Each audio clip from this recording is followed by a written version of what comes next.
Varicose veins కి సరైన చికిత్స కోసం సంప్రదించండి ఎవిస్ హాస్పిటల్.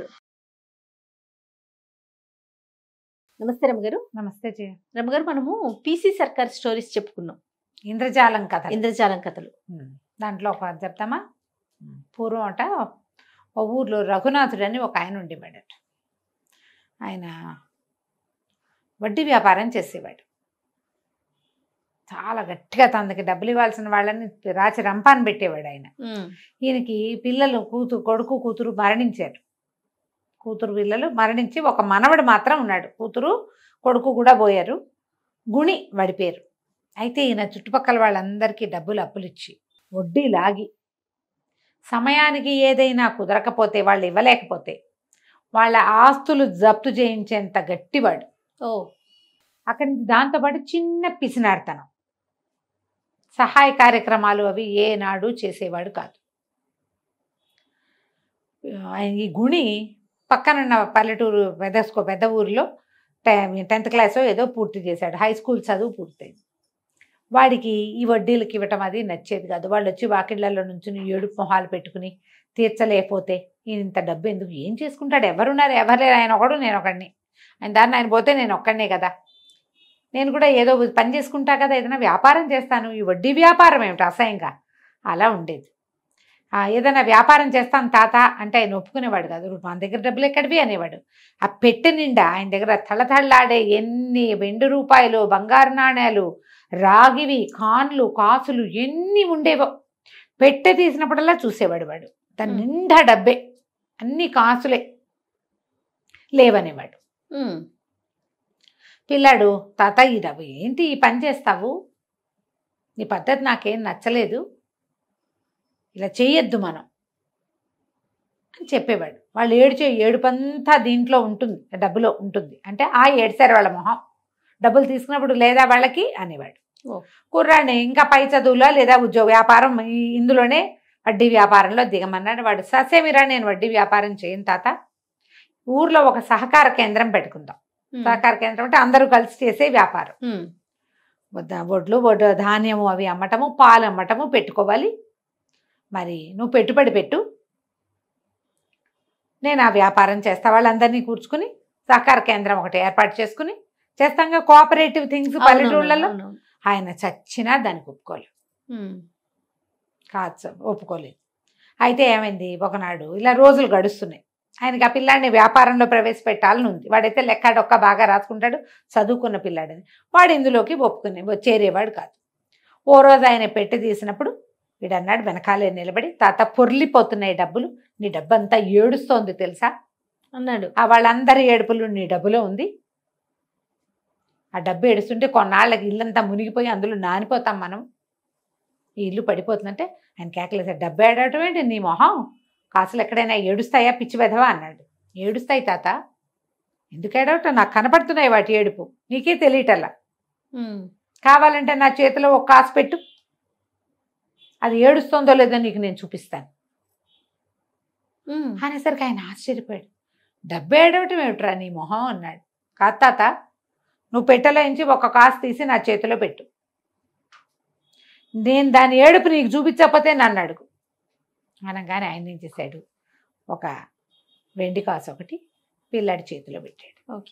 ఆ పిల్లాడు దాని కేసు చూసి అలా పట్టుకుని దాన్ని ఇట్లా గట్టిగా పిండాడు, అరిచేతిలో పెట్టుకుని 2 చుక్కలు గారిపడ్డాయి. ఆయన నిర్ఘాంతపోయాడు.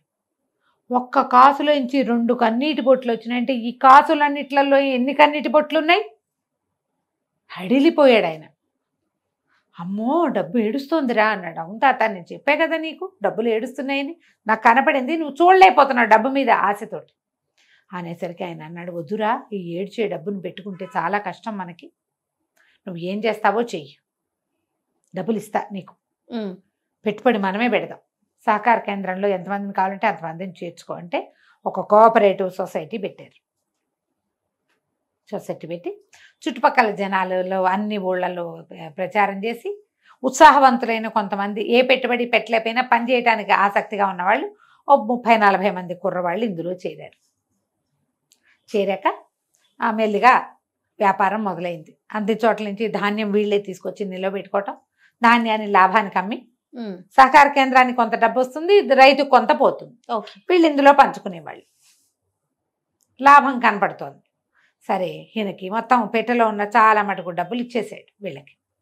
ఇచ్చేసిన తర్వాత ఒక రోజున అన్నాడు, ఏరా మరి మిగిలిన డబ్బంతా అంతా కేంద్రంలోనే పెట్టేద్దాం, నువ్వు ఇక వడ్డీ వ్యాపారం చేయటం మానేసి, ఈ వ్యాపారంలో కూడా డబ్బులు కనపడుతున్నాయి కదా, అవును, నీకు వడ్డీ వ్యాపారంలో వచ్చే డబ్బేమో ఏడుస్తోంది, ఇదిగో మా డబ్బులు చూడు, నువ్వు ఇందులో నుంచి కళ్ళనీళ్ళు వస్తాయేమో చూడు అని ఆ డబ్బులు ఎత్తి చేతిలో పోసాడు.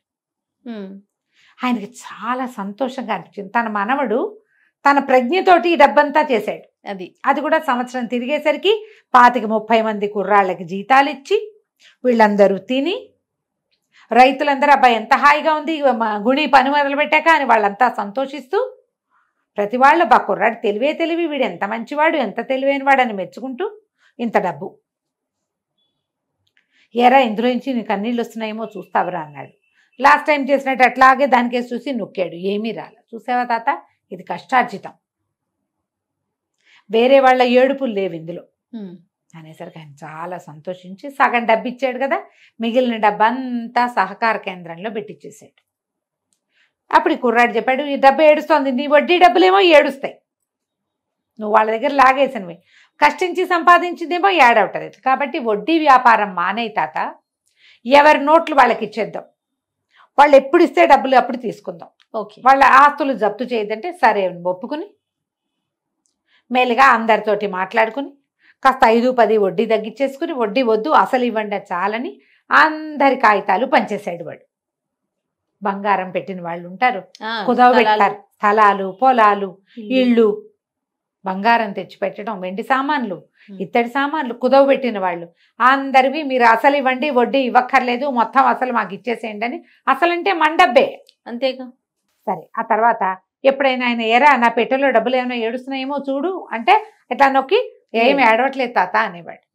అయితే ఒక స్నేహితుడు ఒకడు తర్వాత ఎప్పుడో ఈయన ఏమిట్రా మీ తాత డబ్బులు ఏడుస్తున్నాయా అంటాడు. ఏం చేసావురా అన్నాడు. ఏమీ లేదు, అంత వెండి కాసు ఇచ్చాడు, ఆయన ఎలాగో ఆకాశే ఇస్తాడని నాకు తెలుసు, ఆ సైజు పత్తిని తడిపి చెవి వెనకాల పెట్టుకున్నా, మా తాత చూడకుండా పత్తి చేతిలో పెట్టుకుని దాని మీద కాయను పెట్టి నొక్కేసరికి తడిసిన పత్తి పిండితే నీళ్లు రావు, వస్తుందిగా, అవి వచ్చినవే కన్నీళ్ళు అనుకున్నాడు తాత. బాగుంది. ఇదేంటంటే మ్యాజిక్ లో ఇలాంటి ట్రిక్స్ ఉంటాయి, చిన్నవి. అవును, చాలా చిన్న ట్రిక్. వాడు ఏం చేశాడో మనకు తెలియదు, వాడిదల్లా హస్తలాగమం, ఈ వెనక నుంచి తీసి ఇందులో పెట్టేటప్పుడు నీ కంటికి తెలియనంత వేగంగా చేతులు కదులుతాయి, స్పీడ్ గా చేసేస్తారు. పైగా సులువుగా తీసుకునే విధంలో పెట్టుకుంటారు. ఇక్కడి నుంచి తీయాలనుకో ఇలా తీయాలి, ఇక్కడి నుంచి తీయడానికి ఏముంది, చెవిలంటే వచ్చేస్తుంది. నేను అది చేశానని చెప్పాడు. ఆ ఒక్క ట్రిక్ తోటి తాతతో వడ్డీ వ్యాపారం అనిపించేసి ఈ సహకార సంఘానికి మొత్తం డబ్బులు పెట్టించాడు. తెలివితేటలు. ఎవరైనా తెలివి వాడచ్చు, తెలివిని వాడండి. కథ కంచికి మనం ఇంటికి.